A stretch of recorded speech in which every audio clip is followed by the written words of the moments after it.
France for Christ, or France pour Christ, is a mission society made up mostly of French missionaries that has about 40 missionaries, and they're working in planting about 12 churches. Some churches they've already planted. And every year they have what's called 100% Connected. It's an outreach for a week or 2 weeks related to 1 or 2 or 3 of these churches. And this year, Lila and I went to the city of Dole.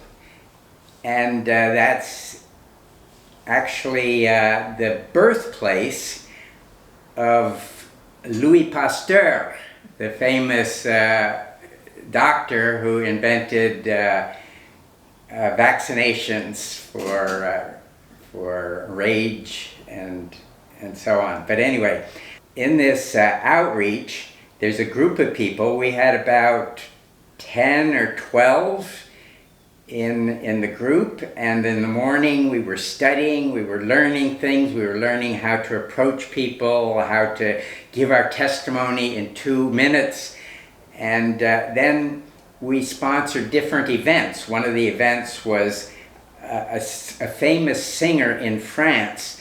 One of the missionaries had told her story and weaved in the gospel along with her singing and so on, as a way of attracting people. There was also a group of young people who had musical instruments, and they've learned to work together, and they had a presentation, and there was a number of people that came, and these kinds of events are occasions for inviting non-Christians to come and hear something that has a testimony. Other things we did, there's other events during that, it was actually 10 days. One was blowing balloons and making little animals out of them. Another was just circulating. Lila actually sat down with some people and shared the gospel with them, and I had a chance during this time, actually the director of the mission is Jeannot, and later on in the summer I had a chance of talking with him. But we're talking about how can we build a bridge for Congolese missionaries to come to France and work as missionaries in France. Another event that we attended, the first one, 100% Connected, was in July, and this one was in August. It was about a week, and it was the mission got together for a conference. Every year they have an annual conference. As I said before, they have about 40 missionaries, and there's about 13 churches that are being planted, and we had a special speaker, we had music. It was just a wonderful conference, and you can see how they're sitting, some of them are sitting down stairways, and it's sort of like a big family that gets together once a year. And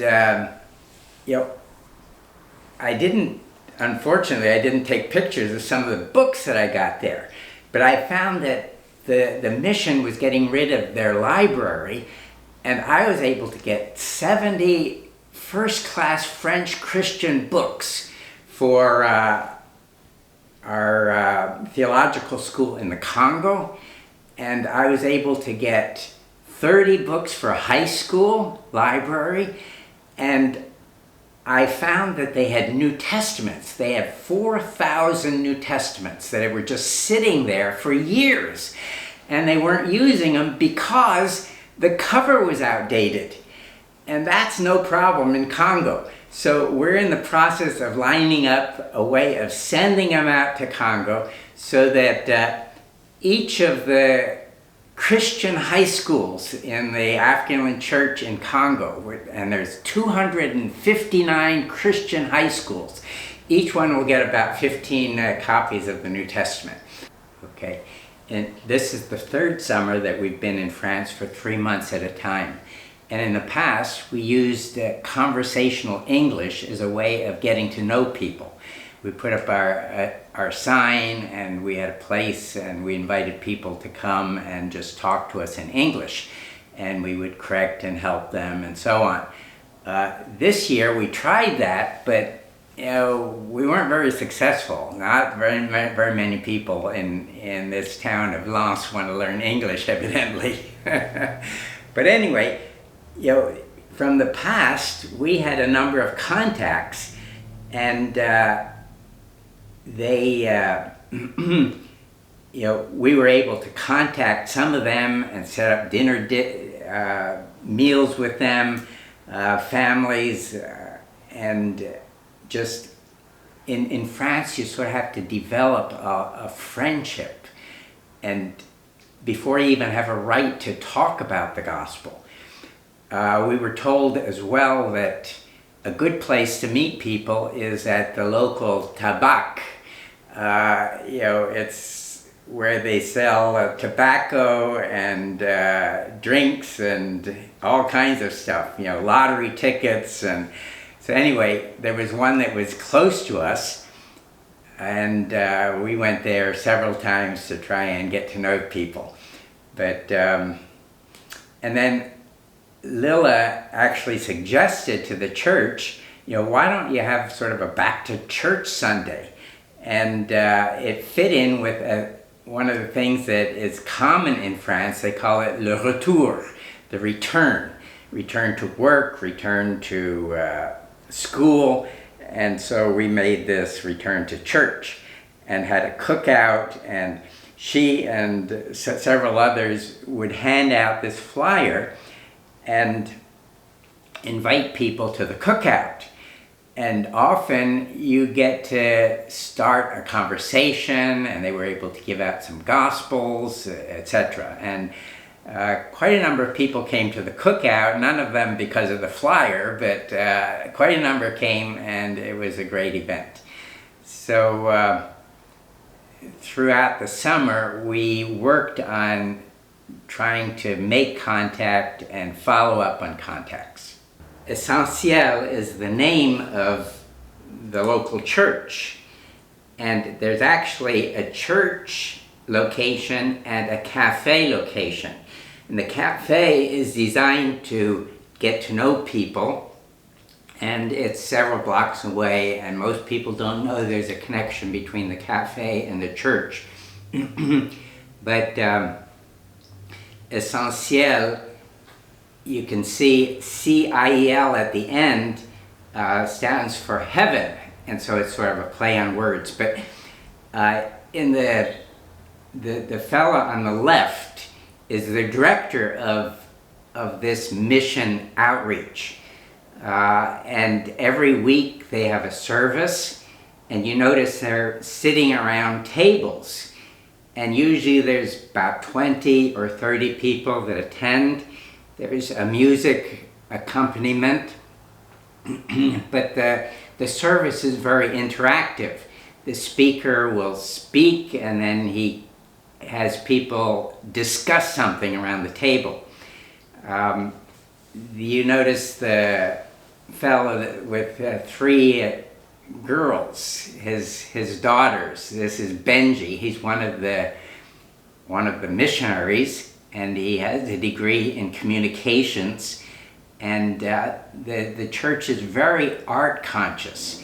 You notice that in the sitting area there's art on the wall, and in the preaching area there's art on the wall.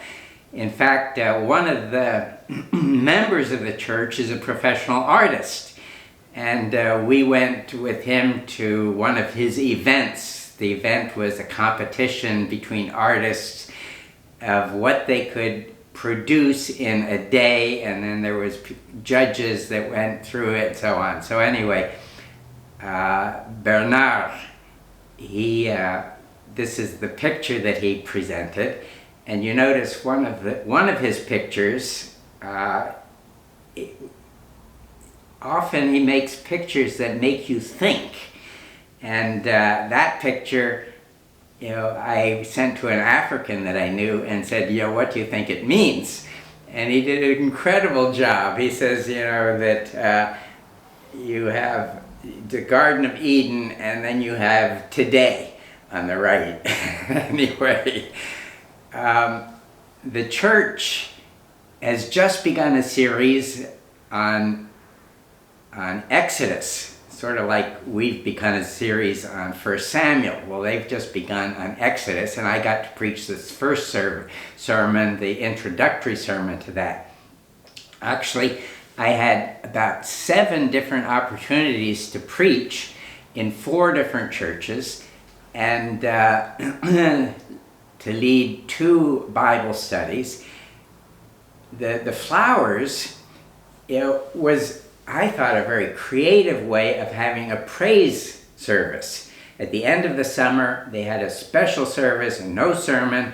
They invited people to give a testimony of God's goodness to them throughout the summer.